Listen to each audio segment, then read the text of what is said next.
À moins d'un mois de Noël, c'est déjà l'effervescence dans le petit laboratoire de Yann Aurin à Saint-Michel-en-Lerme. Depuis 2 semaines, ce jeune boulanger-pâtissier, installé il y a 2 ans et demi dans cette commune, la période est consacrée à la fabrication des chocolats.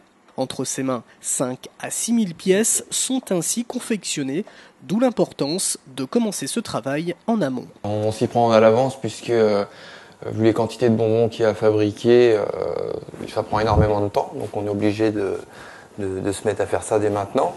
Et puis par la suite, on a d'autres préparations qui vont arriver pour les fêtes avec les bûches et puis tous les produits festifs qu'on va pouvoir retrouver dans cette période.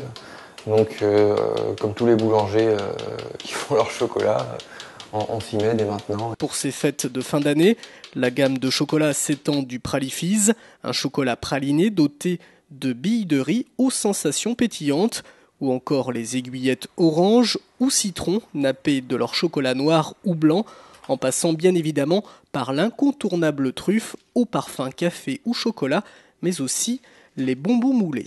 Et si la technique de fabrication ne présente pas de difficultés majeures, il faut néanmoins veiller à bien respecter la courbe de température de la précieuse substance afin de préserver son aspect brillant. Le plus compliqué, c'est que pour avoir un chocolat bien brillant et qui cristallise bien, donc il y a une texture cassante en bouche, mais pas non plus trop épaisse, pas désagréable à manger.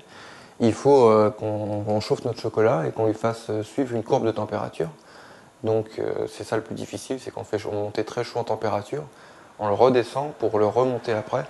Donc il faut être assez précis, puisque si on n'a pas cette précision, on aura des chocolats qui seront ternes, qui seront pas jolis à la vue, quoi. Donc pas jolis, pas vendables.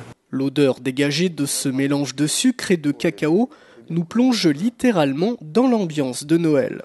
Si sa couleur brun foncé est salissante, travailler le chocolat reste en tout cas très agréable. Ce sont les aiguillettes, donc les aiguillettes orange au chocolat.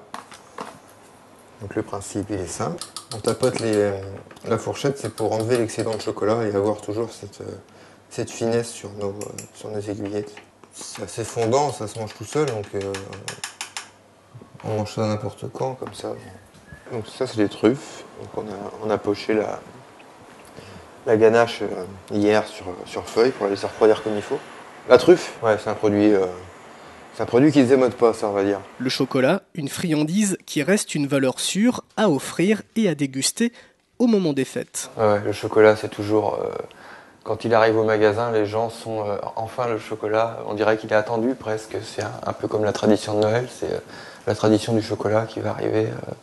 Et puis ça annonce les fêtes de voir le chocolat arriver en magasin.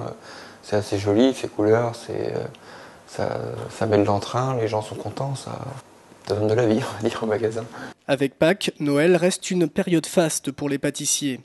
Et pour savourer ces délices, il suffit de faire une petite halte à la Michelaise, chez Yann et son épouse à Saint-Michel-en-Lerme.